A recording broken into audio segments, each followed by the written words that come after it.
ঘুমানোর সময় ভুলেও করবেন না এই দুটি কাজ। প্রিয় নবী হযরত মুহাম্মদ সাল্লাল্লাহু আলাইহি ওয়াসাল্লাম ঘুমানোর সময় এই দুটি কাজ করতে নিষেধ করেছেন।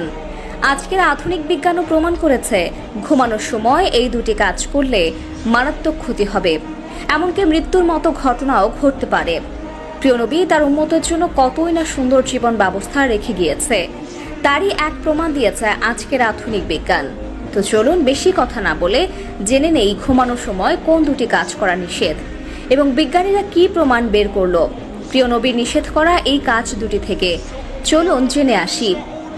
আপনি যদি মুসলিম হয়ে থাকেন ভিডিওটি অবশ্যই দেখবেন এবং শেয়ার করে প্রিয় নবীর হাদিসটি সবার কাছে পৌঁছে দিবেন, কারণ আপনার মাধ্যমে যদি কেউ কোনো ভালো কাজ সম্পর্কে জানতে পারে এবং তা পালন করে, তার জন্য আপনি প্রিয় নবীর একজন প্রিয় উম্মত হতে পারবেন। আল্লাহ তাআলা রাতকে সৃষ্টি করেছেন বান্দার ঘুমের জন্য এবং দিনকে সৃষ্টি করেছেন কর্মের জন্য, কিন্তু আমরা অনেকেই অভ্যাসগত কারণে মারাত্মক এই ভুল দুটি করে থাকি।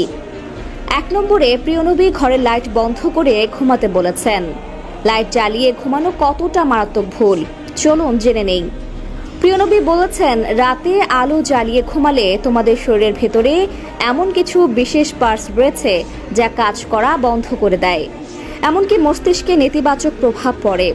বিজ্ঞানীরা বলছেন রাতের লাইটের আলো থেকে এক ধরনের আলোক নিঃসরণ হয়, যার ফলে ব্রেন ক্যান্সার হওয়ার সম্ভাবনা থাকে। আমাদের শরীরে এক ধরনের গ্রন্থি আছে যার নাম পাইনাল গ্রন্থি। এই গ্রন্থি শুধুমাত্র অন্ধকারেই কাজ শুরু করে, এক ধরনের হরমোন নিঃসরণ করা। লাইট জ্বালিয়ে ঘুমালে এই গ্রন্থি কাজ করা বন্ধ করে দেয় এবং হরমোন নিঃসরণ বন্ধ হয়ে গেলে শারীরিক ও মানসিক বিভিন্নভাবে নেতিবাচক প্রভাব পড়ে। 2 নম্বরে প্রিয় নবী হযরত মুহাম্মদ সাল্লাল্লাহু আলাইহি ওয়াসাল্লাম বলেছেন, তোমরা যখন রাতে ঘুম যাবে অবশ্যই ডান কাত হয়ে ঘুমাবে। বাম কাত হয়ে ঘুমালে তোমাদের পাকস্থলীতে নানাবিধ সমস্যা দেখা দিবে, যা পরবর্তীতে মারাত্মক রূপ নিতে পারে। বিজ্ঞান বলছে কোনো মানুষ যদি বাম কাত হয়ে ঘুমায় তাহলে তার পাকস্থলী খাদ্য হজম প্রক্রিয়ায় ব্যাঘাত ঘটে। পাকস্থলী যেহেতু বাম দিকে বাঁকানো, তাই কেউ যদি বাম দিকে শুয়ে থাকে তাহলে তার খাবার এক জায়গায় জড়ো হয়ে থাকে, যা তার পাকস্থলীতে পুরোপুরি ভাবে সচল থাকতে পারে না। এর জন্য খাবারটা ইনস্ট্যান্ট নারীর দিকে যেতে অনেক ব্যাঘাত পোহাতে হয়। আর কোনো ব্যক্তি যদি ডান দিক হয়ে ঘুমায় তাহলে তার খাবার প্যানক্রিয়াসে জমা হয়ে থাকে, যার জন্য খুব সহজেই খাদ্যটি প্যানক্রিয়াস হতে রিক্তনালী পর্যন্ত খুব সহজে পৌঁছাতে পারে। প্রিয় নবী তার উম্মতের জন্য বেশি কিছু নিষেধ করেনি, যেগুলো নিষেধ করেছেন সেগুলো তার উম্মতের মঙ্গলের জন্যই করেছেন।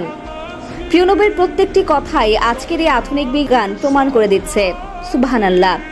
প্রিয় নবী বলেছেন, তোমরা পেটের 3 ভাগের 1 ভাগ খাবার খাও, 1 ভাগ পানি এবং 1 ভাগ খালি রাখো। এতে তোমাদের শরীর সুস্থ থাকবে এবং রোগ থেকে দূরে থাকতে পারবে।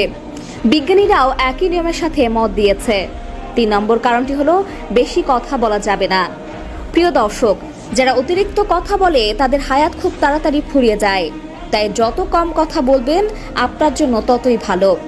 আল্লাহ আমাদের সকলকে সঠিক বুঝ দান করুন, আমিন।